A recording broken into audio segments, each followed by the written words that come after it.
each of us comes into the quiet time, carrying with him his private world of need and dreams and hopes,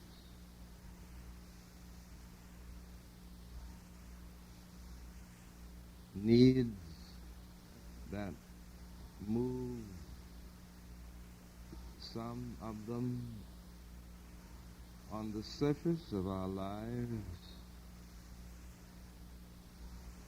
needs which have to do with food and drink, with toil and labor, needs which have to do with health and vigor, needs which move at a deeper level because they have to do with ends that we seek but means we cannot find.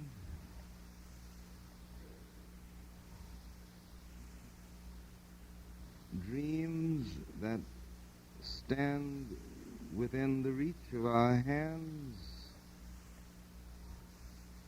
and yet disappear from our grasp. Needs which have to do with what we would be and am not. Needs that spread themselves around the world, and we wonder how we may give expression to concerns that are not responsive to our wills, however good, or our hearts, however pure.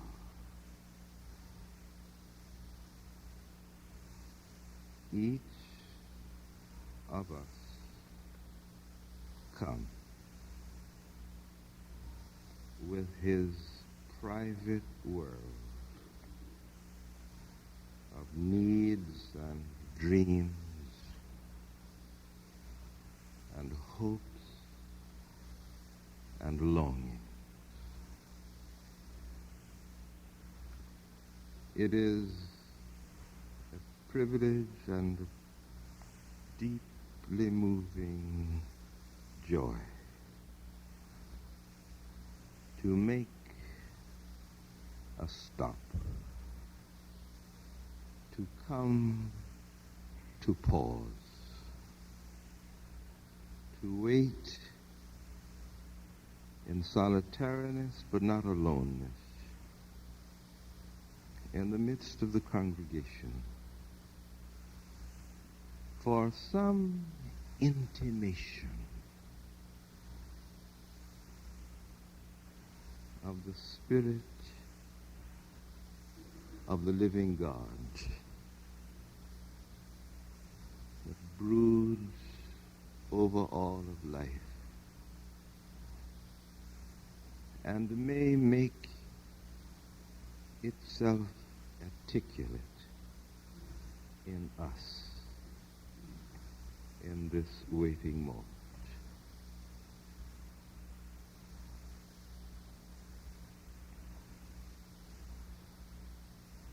Drop thy still dews of quietness.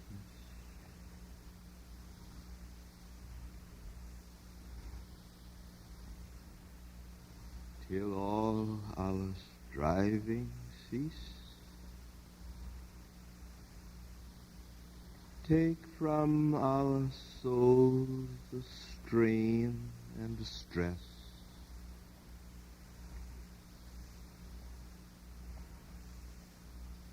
And let our ordered lives confess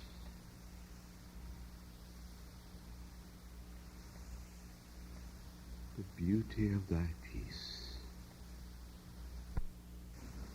War at Personalities Center, there is much learned talk of it. A man becomes inwardly torn between his ideals and his practices, between his ambition and his duty, between what he ought to do and what he wants to do. He tries to end the miserable conflict by rationalizing wrong into right, or by making right out to be an obsolescence, or else by pushing the whole thing out of consciousness and refusing to think about it.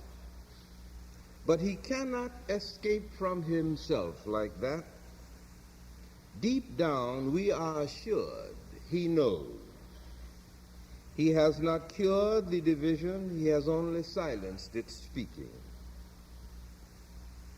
Or perhaps more truly, he has not silenced anything. He's only put his hands over his ears that he may not hear. The war storms on, but he declines to listen. He whistles and smiles and jokes and tries to cover up the sad truth that he has become cloven into hostile camps, at war with himself, pulled two ways or many ways. Self-damn. Man's very nerves break down with this more than any other thing. And what is the cure thereof but to become complete in all the will of God? Oh, unite my heart to fear thy name. Make me unanimous within, lest like a house divided against itself and unable to stand, I be shamed before my soul's enemies and thine. Ah, this vulnerable, temporizing, and uncertain heart of mine, fatally weak because scattered in its loves. Teach it the master passion that fuses all into one whole strength and one whole harmony. We are continuing our thinking together on the overall idea on which we shall be working perhaps for the rest of the year, on community and the will of God. We began by thinking of community in terms of the creation myth, the experience as found in the story of Adam and Eve in the Garden of Eden. At the very end of our discussion of this particular aspect of our theme last Sunday, I came to some consideration of innocence and goodness, and from the conversations that I have been privileged to have during this week, that part of it ended in confusion. So I want to pick it up and see if I cannot work at it a little more, with the hope that I will not add to the confusion. We begin then.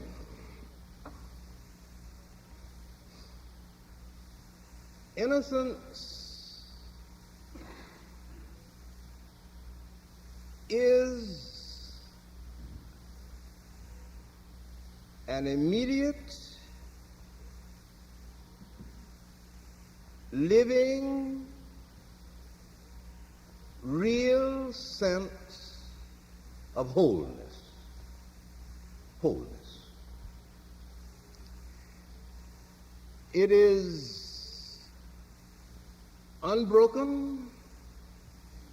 It gives to the individual the experience of community, of inner togetherness that has never experienced scatteredness.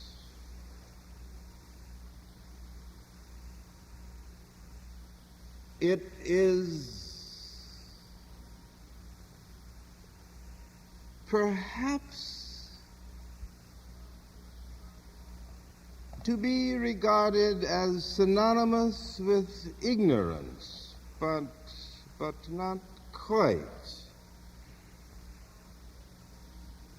For innocence means that there is no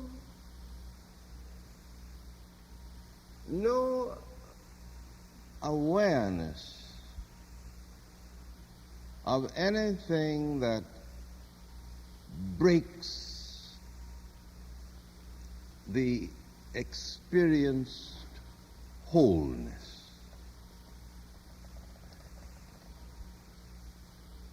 While ignorance may be the absence of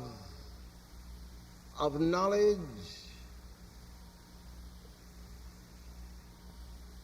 it may mean that the individual is deliberately maintaining an absence of knowledge. In other words, sometimes in ignorance there may be an element that is deliberate, that may even verge on that which is deliberate, is consciously so. I may elect to ignore.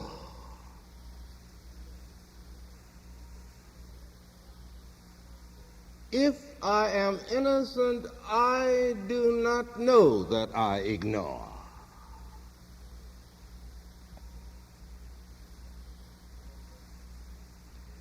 Innocence then has a quality of wholeness about it, which may be called a kind of can't help itness. Now, when innocence becomes knowledge,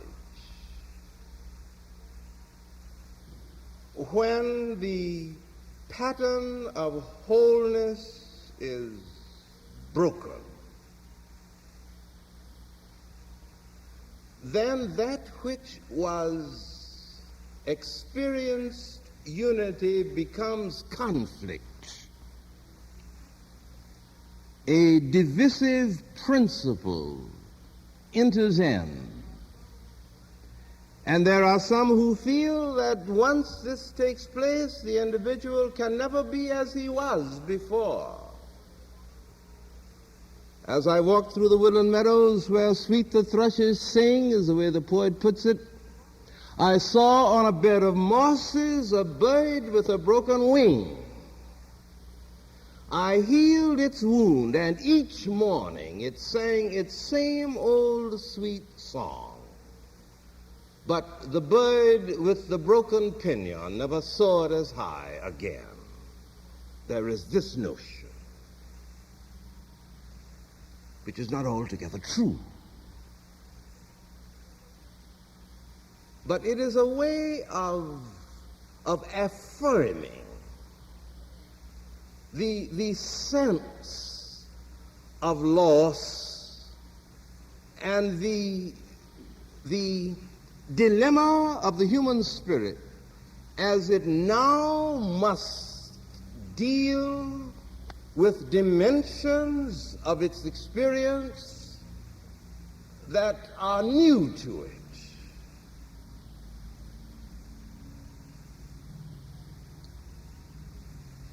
Now, when innocence is lost, one of the words that we use to describe the state is guilt.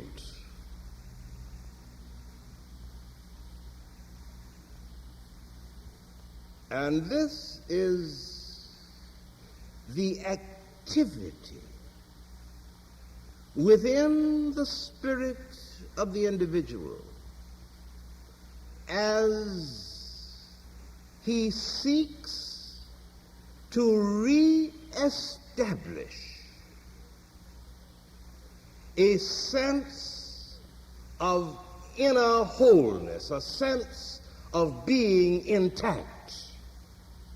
And the effort that is put forth on the part of the human spirit to restore a balance does not mean to restore a balance that existed before, because this kind of balance can never be restored again, but to find a new level of balance which gives in the new condition, in the restored condition, the quality of innocence, namely wholeness, without the, how to say this, without the,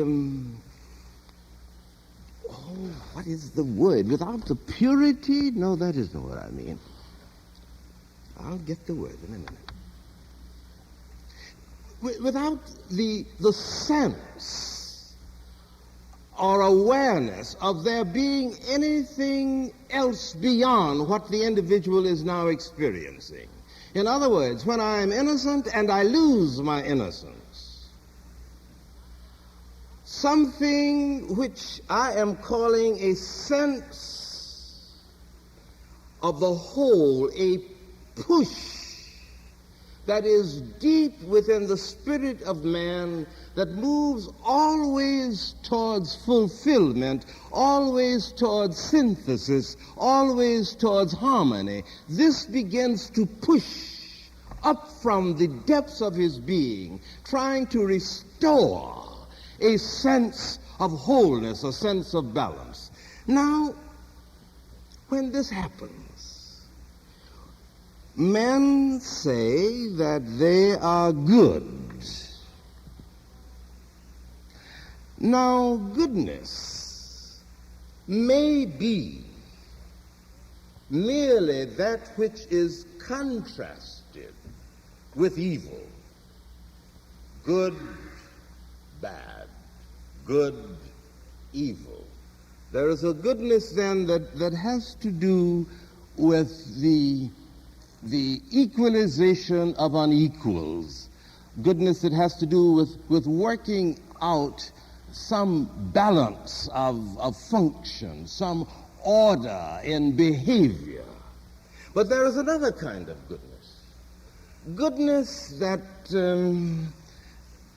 is structural. Goodness that is not involved in the contradictions of experience, one positive and the other negative, but a quality of goodness that involves something that includes all the contradictions, the goodness of synthesis.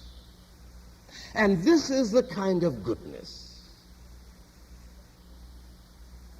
that is achieved whenever it is, as men work their way from the loss of innocence back into a sense of inner wholeness.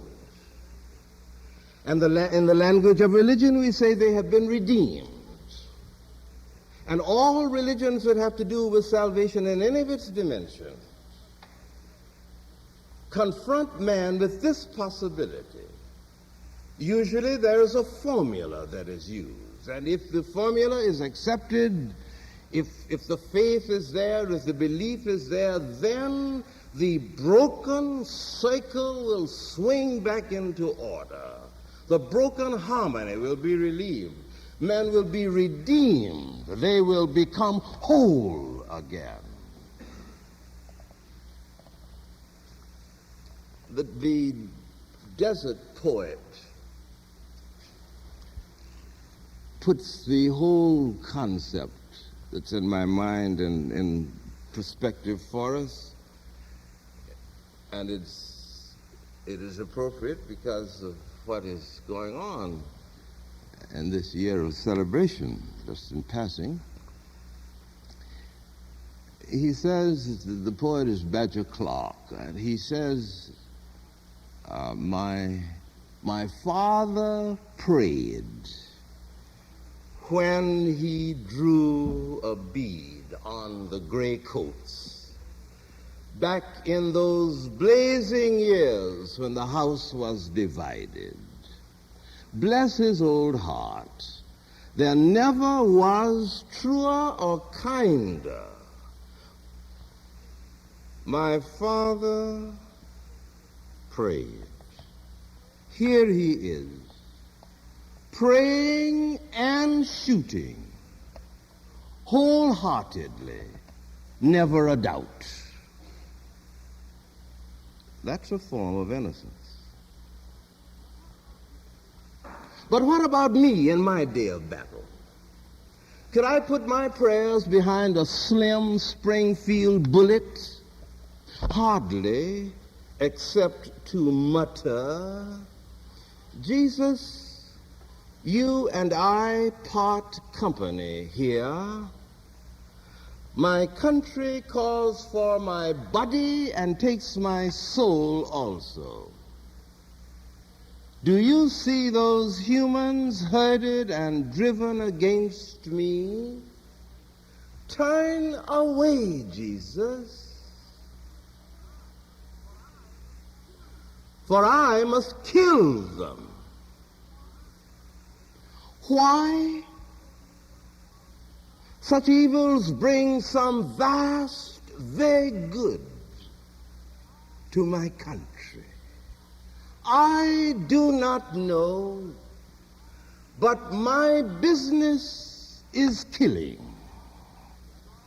And my gods must be luck and the devil till this thing is over. Turn away, Master. Your eyes make me slack in my duty.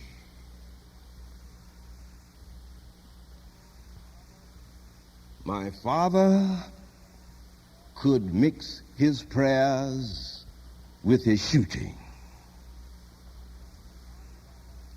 My father was a great, good man in his generation. But if I should pray like him, I would spoil it by laughing.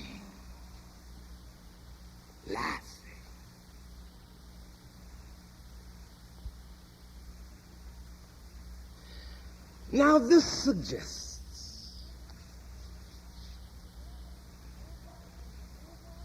that over and above what may be my or your particular experience with innocence and the loss of innocence and the achieving of goodness, new synthesis on a more inclusive, a more informed, a more aware level. It is true that each of us is experiencing both of these all the time. There is a sense in which our innocence is continuous. And a part of our struggle for sanity sometimes in this kind of world is to keep the curtain pulled down so that we cannot lose our sense of innocence with reference to certain great areas and issues of the common life, because it's hard on our nervous system. We can never know peace again if we become aware of certain things of which we are not aware this morning. And once we become aware, then the process goes on anew, trying to re-establish within ourselves the sense of community, of harmony, of inner wholeness that is being ripped apart because of some new set of facts to which we have been exposed.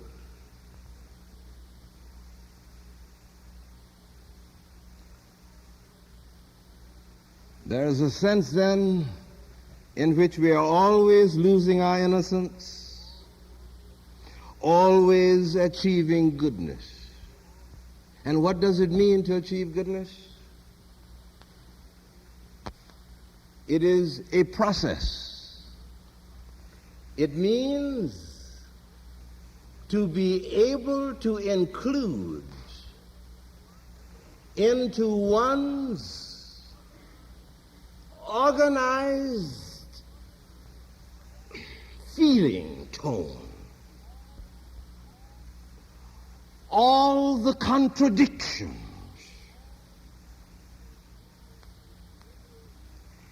it is the creative push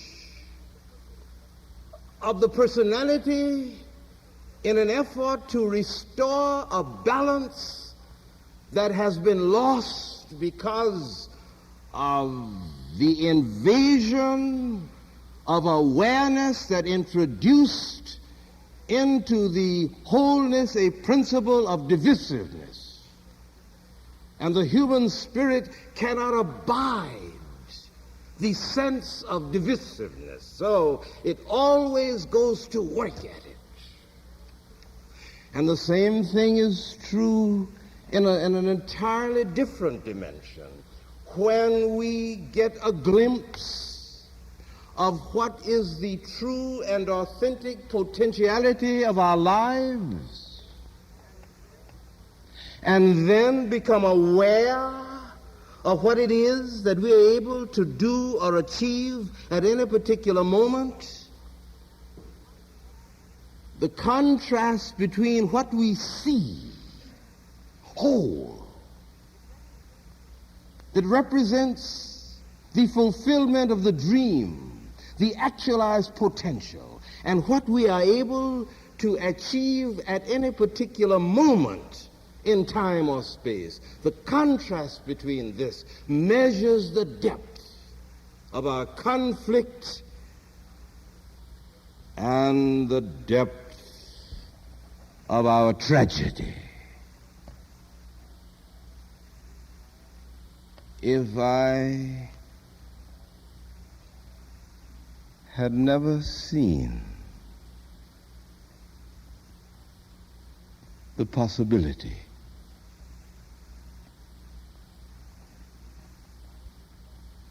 I would not be under attack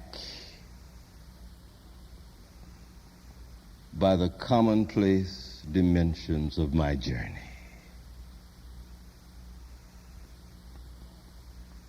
But I have seen the city,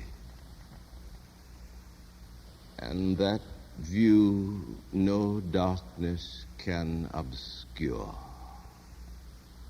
I'm always then losing my innocence as I increase my sense of fact with reference to an increasingly wide area of facts. I'm always under the commitment of life to try to integrate these new facts into a new harmony. And as soon as I establish this sense of community, it is laid siege to by a set of facts or a new relationship or a new situation or a new personality that had not been taken into account when I made my synthesis. And I think this is man's fate, and this is man's destiny. I said, when I get there, the fight will be over. But when I got there, I found that the fight was not over, that the fight would not be over, no, not even in death.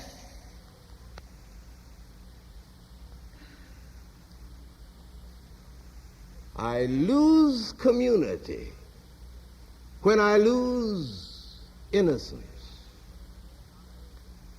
I begin at once to seek community when I lose innocence.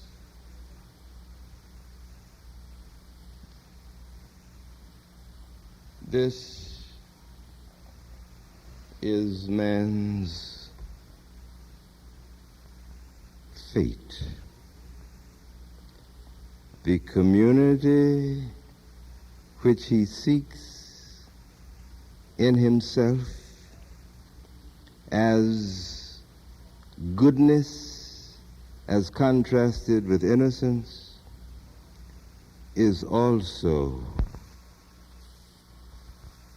what life itself is seeking wherever life appears. Always the achieving of the fulfillment of potential. Always threatened by those things that tend to defeat the potential.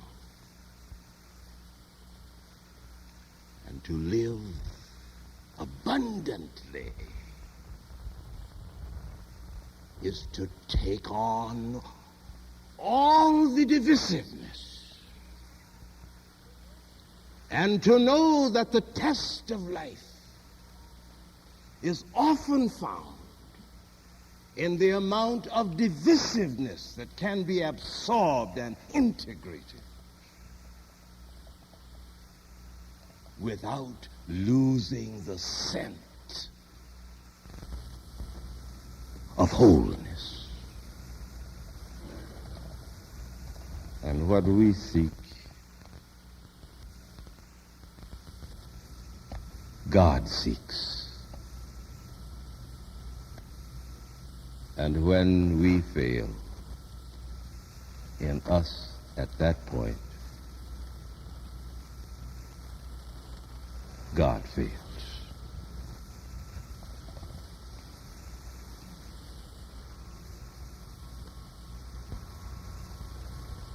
Search me, O God, and know my heart. Try me and know my thoughts, and see if there be any wicked way in me,